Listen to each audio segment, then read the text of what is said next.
नमस्कार दोस्तों, Manu creative garden में आपका स्वागत है। तो दोस्तों, इस वीडियो में मैं जिस प्लांट के बारे में आपको बताने जा रही हूँ उसका नाम सुनकर आप उस प्लांट के बारे में ज़रूर जानना चाहेंगे। जी हाँ, ये संजीवनी बूटी का प्लांट है और ये वही संजीवनी बूटी है जिसने लक्ष्मण जी के प्राण बचाए थे। संजीवनी का अर्थ होता है मृत कोशिकाओं में जान डाल देना या फिर से जीवन डाल देना, और बूटी का अर्थ होता है औषधि।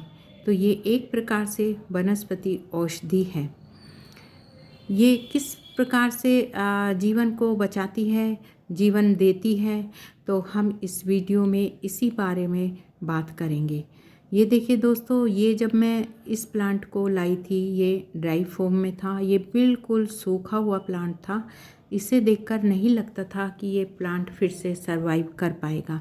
ये जो आप इसकी कर्ली और लीव्स देख रहे हैं, तो ये अपने आप को प्रिजर्व करने का इसका एक तरीका होता है। ये लॉन्ग लाइफ होता है, कभी ये प्लांट मरता नहीं है और इसको ड्राई फॉर्म में सेव करके हम सालों साल रख सकते हैं। पानी के संपर्क में आते ही ये प्लांट पुनः जीवित हो जाता है। और ड्राई फॉर्म में इसका यूज़ औषधियों के रूप में किया जाता है और घर में पूजा पाठ में इसका यूज होता है। धूमी दी जाती है जिससे हमारे घर में पॉजिटिविटी आती है। और जब ये प्लांट हरा भरा हो जाता है तो इसे हम इंडोर प्लांट के रूप में अपने घर को डेकोरेट करने में यूज करते हैं। इसकी ग्रीनरी से घर में पॉजिटिविटी आती है और इसे लगाने से घर में जितनी भी नेगेटिव एनर्जी होती है वो ख़त्म हो जाती है। ये प्लांट दोस्तों गुणों से भरा हुआ है और इसको हम जब सूखने की अवस्था होती है और एकदम ये प्लांट ऐसे हो जाता है जैसे कोई मृत प्लांट होता है, लेकिन जब इस पर रेनी सीज़न का पानी पड़ता है, रेनी सीज़न में ये फिर से हरा भरा हो जाता है। ये अरावली की पहाड़ियों में ये प्लांट पाया जाता है। इस प्लांट का पॉपुलर साइंटिफिक नेम सैलाज़नेला ब्रायोपेटेरिस है। ये एक साइंटिफिक नेम है दोस्तों इसका, और ये कहीं बाहर का प्लांट नहीं है, ये हमारे ही देश का नेटिव प्लांट है और इसे अपने ही देश में उगाया जाता है। इस प्लांट में दोस्तों हजारों बीमारियों को दूर करने का रहस्य छिपा हुआ है। हमारे जो वैज्ञानिक हैं उन्होंने भी ये प्रूव कर दिया है कि जो पहले संजीवनी बूटी होती थी, उस संजीवनी बूटी की मैक्सिमम अधिक से अधिक प्रॉपर्टीज़ इस प्लांट में देखने को मिलती हैं।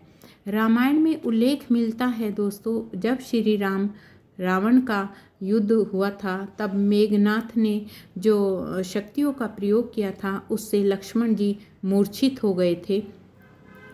तब हनुमान जी ने जामवंत के कहने पर वैदराज सुषैण को लंका से बुलाया था और फिर सुषैण ने द्रोणगिरी पर्वत पर पाई जाने वाली इस संजीवनी बूटी के बारे में बताया था। जब भगवान श्री हनुमान संजीवनी बूटी लेने के लिए द्रोणगिरी पर्वत पर गए तो वहाँ उन्होंने देखा कि सारी जड़ी बूटियाँ इसी तरह चमक रही हैं।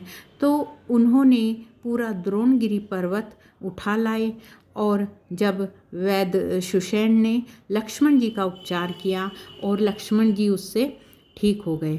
अब दोस्तों देखिए, मैंने इसे 24 घंटे पानी में डिप करके रखा और डिप करने के बाद आप इसकी ये लीव्स देख सकते हैं किस तरह से ये हरी भरी हो गई।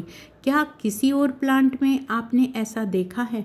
नहीं देखा है, क्योंकि ये हो ही नहीं सकता कि पूरी तरह से सूख जाने के बाद फिर से अपने जीवन में, अपनी लाइफ में वापस कोई प्लांट आ जाए। ये क्वालिटी सिर्फ इस संजीवनी बूटी प्लांट में ही देखने को मिलती हैं। अब बात करते हैं दोस्तों इसके सोयल की। इसका सोयल मिक्सचर कैसा होना चाहिए, इसकी सनलाइट कैसा होना चाहिए और इसकी वाटरिंग की। तो दोस्तों इसको 30% गार्डन सोयल, 30% सैंड, 30% कोकोपीट और 10% फर्टिलाइज़र मिक्स करके इस प्लांट को उस मिट्टी में लगाना चाहिए। सैंड जो होता है दोस्तों, वो पानी का जो ड्रेनेज सिस्टम है उसे ठीक रखता है, पानी को होल्ड नहीं रखता और इसकी जो रूट्स हैं उन्हें सपोर्ट करता है।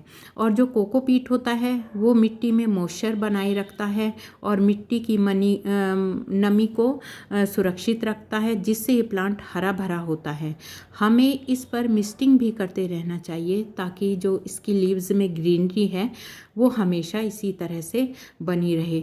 और पानी का खास ध्यान रखना चाहिए दोस्तों, इसकी मिट्टी में मॉइस्चर होना बहुत ज़रूरी है, वरना ये प्लांट सूख जाएगा लेकिन ये प्लांट कभी मरेगा नहीं। और दोस्तों इसको हम पानी में भी लगा सकते हैं, पानी में लगा के हम इसे इंडोर भी रख सकते हैं, लेकिन याद रहे हमेशा इसे कांच की बोतल में ही लगाएं, प्लास्टिक की बोतल का यूज़ ना करें और उस कांच की बोतल का पानी वीकली चेंज करते रहें ताकि ये प्लांट हेल्दी बना रहे। अब दोस्तों बात करते हैं कि इसे संजीवनी बूटी कहा क्यों जाता है, ऐसी क्या इसमें क्वालिटी हैं जिसे इसे संजीवनी बूटी कहा जाता है। तो दोस्तों इस प्लांट पे बहुत सारी बीमारियों को ठीक करने की कैपेसिटी होती है, जैसे कि हीट स्ट्रोक, वुमेन की बहुत सारी प्रॉब्लम होती हैं, डिलीवरी के समय जो उन्हें लेबर पेन होता है उसके लिए इस प्लांट से रामबाण औषधि बनाई जाती है और इससे विभिन्न प्रकार के टॉनिक्स भी बनाए जाते हैं जो कि फिटनेस को ग्रो करने में कारगर साबित हुए हैं। ये एंटीऑक्सीडेंट है, एंटी कैंसर है, एंटी फंगल है, एंटी एलर्जी है, एंटी वायरल है। तो दोस्तों इसके तो हजार ऐसी क्वालिटीज़ हैं इसमें कि जो हमारे लिए जीवन दान का काम करती हैं और हमारे लिए ये एक बहुत ही अच्छी औषधि मानी जाती है। त्रेता युग में जब भगवान हनुमान जी लंका से संजीवनी पर्वत को वापस हिमालय रखने जा रहे थे, तब उस पहाड़ के कुछ टुकड़े वहाँ गिर गए थे व साथ ही कुछ जड़ी बूटी भी श्रीलंका में गिर गई थी। इस कारण वहाँ पर उस स्थान पर आज भी बहुत सारी औषधियाँ उगती हैं जो वहाँ की वनस्पति, मिट्टी, पेड़ पौधे इत्यादि से एकदम भिन्न होती हैं। तो दोस्तों ये जो जड़ी बूटी है ये किसी और बाहर के देश की नहीं है, ये हमारे ही देश का नेटिव प्लांट है। तो इस तरह से दोस्तों जो ये प्लांट होता है ये हमारे लिए बहुत ही ज़्यादा जीवन दान का काम करता है और इस प्लांट को हमें अपने घर में ज़रूर ऐड करना चाहिए। इसको दोस्तों कांच की बोतल में जो ये कलरफुल स्टोन होते हैं उन स्टोन को डालने के बाद दोस्तों अगर हम इस प्लांट को लगाएंगे तो ये हमारे घर की खूबसूरती को और ज़्यादा बढ़ा देगा।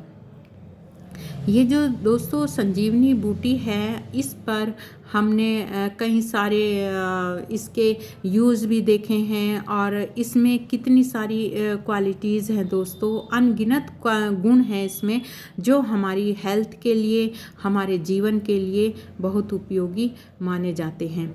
तो दोस्तों इसे लगाने का तरीका बहुत ही ज़्यादा आसान है। इसे आप सोयल में भी लगा सकते हैं और इसे आप पानी में भी लगा सकते हैं, लेकिन ध्यान रहे इसमें आप सनलाइट, इसे तेज़ धूप में बिल्कुल ना रखें, क्योंकि तेज़ धूप में अगर रखेंगे तो इसकी जो लीव्स हैं वो बर्न हो जाएंगी और बर्न होने के बाद दोस्तों ये प्लांट पूरी तरह से सूख जाएगा, लेकिन ये प्लांट मरेगा नहीं। इस प्लांट में दोस्तों यही खासियत है कि ये प्लांट कभी मरता नहीं है और इसकी पत्तियां सूख जाती हैं और सूखने के बाद हम इसे सालों साल अपने पास सेव रख सकते हैं। इस प्लांट का कुछ नहीं बिगड़ता है और पानी के संपर्क में आने के बाद दोस्तों फिर से इस प्लांट में ग्रीनरी आ जाती है और ये प्लांट हरा भरा हो जाता है। इस तरह से दोस्तों मैंने इस कांच की बोतल में कलरफुल ये स्टोन डाले हैं और स्टोन डालने के बाद मैंने इसे इस प्लांट को इस बोतल में लगा दिया है और इस बोतल का पानी सप्ताह में एक बार ज़रूर मैं चेंज करूँगी ताकि इसमें फंगस वगैरह कोई भी ऐसी चीज़ चीज़ ना लगे। तो दोस्तों अब ये देखिए, आप इसकी जो ये रूट्स थी ये बिल्कुल सूखी हुई थी, लेकिन 24 घंटे पानी में रहने के बाद इसमें प्लांट में बिल्कुल जान आ गई है, ये अपनी लाइफ में आ गया है वापस। और ये देखिए दोस्तों, इस तरह से मैं इसे अपने इंडोर प्लांट के रूप में ग्रो करूँगी। तो ये वीडियो आपको दोस्तों अच्छी लगी हो तो इस वीडियो को लाइक करें, शेयर करें, और जो मेरे चैनल पर नए हैं वो मेरे चैनल को सब्सक्राइब करें। तो दोस्तों, thanks for watching, happy gardening. इसी तरह से गार्डनिंग करते रहिए, खुश रहिए, और इस प्लांट को अपने गार्डन में दोस्तों ज़रूर ऐड कीजिए।